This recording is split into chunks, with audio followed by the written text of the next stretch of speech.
Sheikh Muhammad ibn Salih al-Uthaymeen, rahimahullah ta'ala, he said, وَمَجَالَاتُ دَعْوَةِ كَثِيرَةً. He said there are many opportunities for da'wah. There are many different events or occasions or situations or opportunities that a person finds theirself in that are opportunities for da'wah, opportunities to share something of benefit, to share some beneficial knowledge, to advise people for the sake of Allah subhanahu wa ta'ala, to encourage people, to encourage yourself and to encourage others, to improve in your religion. He says, مِنْهَا دَعْوَةُ إِلَى اللَّهِ بِالْخِطَابَ وَإِلْقَاءِ الْمُحَاضَرَاتِ. Of course, you have the da'wah that is done by way of giving the khutbah, and by those who are qualified and able to give lectures. وَمِنْهَا الدَّعْوَةُ إِلَى اللَّهِ بِالْمُبَالَغَاتِ. And one of the means of da'wah is to pass off information. Mind you, the Shaykh, he died more than 20 years ago, rahimahullah ta'ala, and today the ways that we have to share information by way of the telephone and by way of the internet and by way of social media and so on and so forth, that they are abundant, and they are a two-edged sword. People use technology for great detriment and harm and to waste their time, and others, they use technology for great benefit. And everything in life has a potential for benefit and harm. It has a potential for benefit and harm. So by way of conveying information, وَمِنْهَا الدَّعْوَةُ إِلَى اللَّهِ بِحَلَقَاتِ الْعِلْمِ. From the avenues of da'wah are the lessons, and the circles of knowledge. وَمِنْهَا الدَّعْوَةُ إِلَى اللَّهِ بِالتَّأْلِيفِ. From the ways to invite to Allah subhanahu wa ta'ala is authorship, to write. وَنَشْرِ الدِّينَ عَنْ طَرِيقِ التَّأْلِيفِ. And to spread the religion by way of authoring books or publishing books and the likes of these things. وَمِنْهَا الدَّعْوَةُ إِلَى اللَّهِ فِي الْمَجَالِسِ الْخَاصَةِ. Another way to invite to Allah is to take advantage and the opportunity to call to Allah and to advise other people in private gatherings and in people's homes or these sorts of things. And when people come together, that people use the opportunity when they are sitting with other people to encourage each other and to spread beneficial knowledge.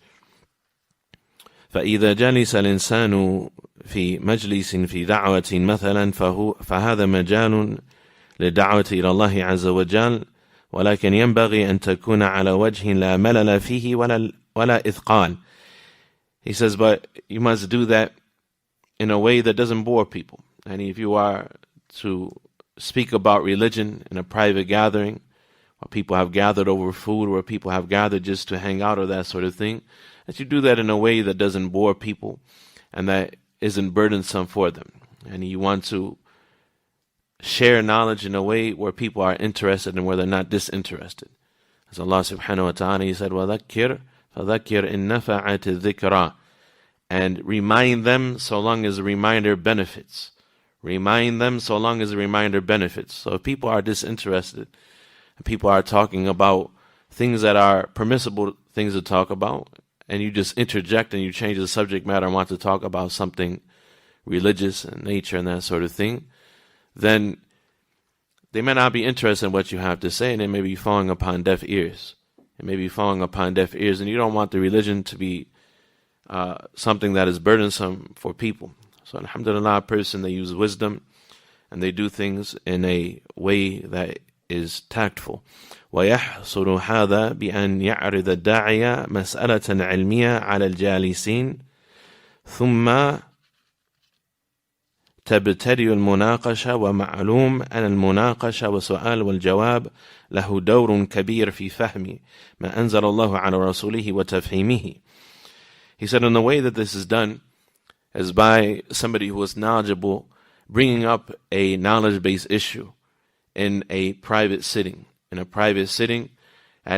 starting a discussion with those who are sitting there, asking questions and hearing their responses.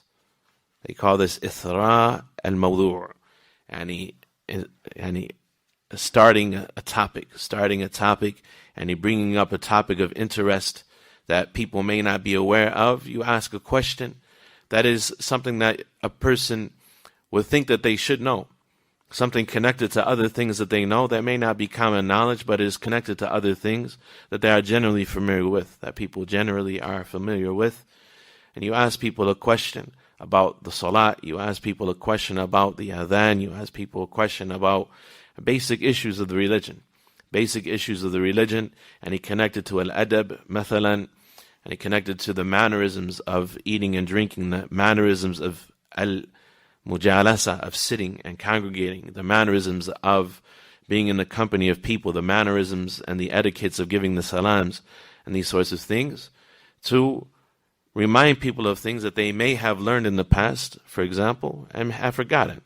So many things that we hear on a weekly basis or may come across even on a daily basis that if you were to be asked about a week later or 2 weeks later or a month later, that you have forgotten. And so it's a reminder, it's mudhakara, it's a form of sharing information and reviewing what we've already learned and teaching people who may never have heard certain issues discussed, things that they haven't yet learned. He said, and so this is a well-known method that is used, and this was the way of many of the scholars in the past in educating and teaching in the form of questions and answers, to the point that entire books have been written that are like that. And books that teach important issues of the religion in question and answer format.